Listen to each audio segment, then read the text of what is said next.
Greetings, Explorer, and welcome to the range, where we are going to be breaking down various weapons, tools, and mechanics of the game sandbox. Next up is the 9x19 weapons, or for the sake of simplicity, just 9mm. Whenever someone mentions 9mm, this is likely what they're referring to, the 9x19 Parabellum or Luger cartridge, the most popular pistol caliber round in the world, and for good reason despite being over a century-old design. Designed by George Luger in 1901, it sees near worldwide application for law enforcement, military, and civilian use. In-game, it serves as both a reliable sidearm round and a potent fuel for your primary weapons. Before we dig into the various guns that utilize it, let's go over the ammo types. Starting with FMJ, this is your baseline, doing full damage but only having a 30% chance to penetrate enemy armor. Armor piercing increases that likelihood of penetration to 90%, but takes away 10% of your damage as a trade-off. Subsonic is your sneaky boy round, making your shots fired make less noise but at a cost of 40% of your projectile velocity. This makes shots harder to land, especially at long range. Overpressure is your gold standard, doing 200% damage and increasing penetration chance to 70%. This is the best ammo without contest, but at a hefty price, double the cost of Full Metal Jacket. Moving on to the weapons, first up is the Glock 17. Nearly as prolific as the 9x19 itself, Glocks see use all over the world and are renowned for one simple reason: they just fucking work. It was designed in 1982 by Gaston Glock, hailing from Austria. Its relatively low cost and good reliability have made it a popular choice for anyone seeking a compact boomstick. In the game, it has a weight of 0.65 kilograms, a magazine size of 17, and a base damage per shot of 25. It has a trigger safety that does not need manual manipulation of the player to disengage. In short, for the purposes of gameplay, it has no safety. From 100% to 50% durability, it takes 12 mags, or 204 shots. Oddly, despite being a firearm known for its reliability, it has the worst of the 9x19 weapons. The sights, while I do like visually, are not very precise and make aiming rather difficult. It has a price of $700 in the shop. As for upgrades, it can get a suppressor adapter for $500, plus 15% accuracy for $650, and a scope mount for $450. Fortunately, this gun does come with an S-rail by default. If you want one without having to make a purchase, they are relatively easy to acquire, being found in metal crates in Balaki and Pobeda. You can also find a guaranteed stash on top of a fuel tank at the motor depot in Pervomay. The only downside to this is the durability is below 50%, so you will still need to repair it with cash. Overall, while being the easiest to obtain and cheapest to buy, it's also the worst performing. As much as I like the gun, it would be an injustice for me to give it a good rating based on my dogshit tastes alone. So, I'm giving it a 3.5 out of 10. Next up is the 17's big brother, the Glock 18. Coming in with a built-in compensator and full auto capability, this is one that actually surprised me with its in-game performance. It makes up for the 17's shortcomings in nearly every way. It weighs 0.62 kilograms, has interchangeable mags with the Glock 17, meaning it also carries 17 rounds, and does 25 damage per shot. It has a thumb selector toward the rear of the slide, point up for semi-auto, point down to go to town. This thing has a fire rate of 1,200 rounds per minute. It can empty an entire mag in just under a second. It's devastating at point-blank range, especially with plus P ammo. The 18 also turns one of the 17's biggest weaknesses into its strength. It has nearly double the reliability, taking around 21 mags or 357 shots to get the 50% durability. The sights have also gotten a remarkable improvement, making aiming much more precise.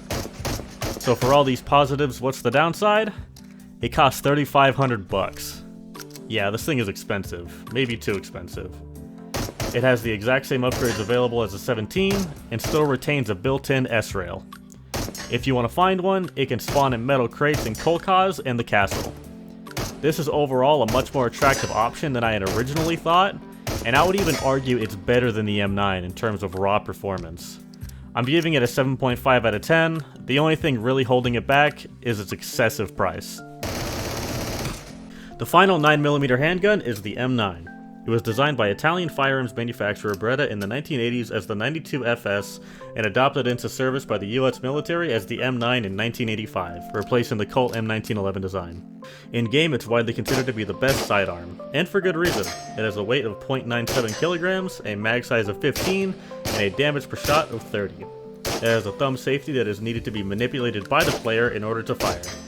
It has fairly good reliability, taking 17 mags or 255 shots to reach 50% durability.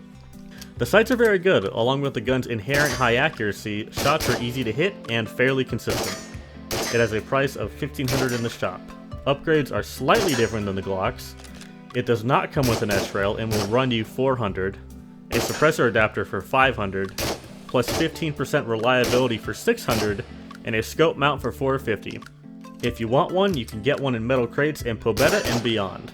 There is also a guaranteed stash in Pobeda, just outside of the Pervomay entrance in a nearby concrete pipe.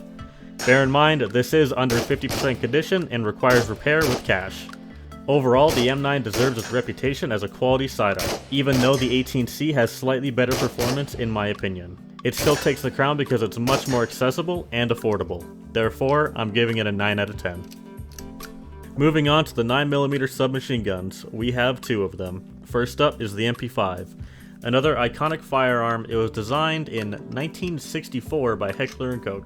It has been used in many places around the world, primarily in law enforcement, most notably by US SWAT teams at least until the 1990s, although it is still sporadically used to this day, at least in that regard.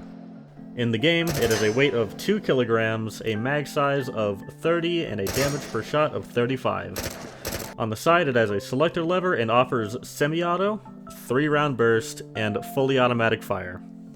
From 100 to 50% durability, it takes 13 mags, or about 390 shots, making it the most durable 9x19 gun. Personally, I don't find these sights particularly precise or comfortable, but it is easily remedied by an optic. It runs $3,500 in the shop, a bit pricey. You can get an S-rail for $400, a B-rail for $650, and a fire rate increase or decrease for $600. Bear in mind, this gun does take a pistol suppressor. It can be found in metal crates starting at Pobeda and beyond. Overall, the MP5 is a very versatile weapon and is more than worthy of a primary slot. 8 out of 10. Finally, we have the PP2000, a recent addition to the game. Designed in 2000 by the KBP in Russia, it was designed to use the new 7N21 and 7N31 ammunition. Essentially, high-velocity, high-penetration ammunition, likely a response to FN's new at the time 5.7x28mm cartridge. In the game, it has a weight of 1.4 kilograms, a mag size of 20, and does 40 damage per shot, the highest damage for 9mm weapons. It has a selector lever that offers semi and fully automatic fire. From 100 to 50% durability, it takes 18 mags, or 360 shots. Its sights are somewhat cumbersome but still accurate. It has a price of $3,000, slightly cheaper than the MP5. You can put an S-rail on it for $400, plus 15% reliability for $600, and can be converted to burst fire for $600. You can find them in metal crates in Pobeda and Kolkhoz. The only real downside to the PP2000 in my eyes is the lower mag sized and slightly reduced durability. The better damage, lower weight, and cheaper price, however, more than make up for it. Overall, it's just as good of an option in my eyes, therefore it gets a tied score of 8 out of 10. Side note, but when it comes to SMGs, they are either held like rifles, where your left hand affects the movement of the gun, or like pistols, where even if you move your left hand, it doesn't move or manipulate the gun. I personally like the SMGs that handle like pistols because I stabilize my dominant right hand with my left one, which isn't viable with SMGs with rifle type handling or two-handed handling. So for that reason, I like the PP2000 a little bit more than the MP5. I didn't factor this into the score, however, because that's very much a personal preference. Overall, the 9mm weapons are all quite good and are viable throughout all stages of the game, but the only real stinker being the Glock 17. The game does justice to this prolific cartridge as both a trusted sidearm and primary weapon. Until next time, explorers.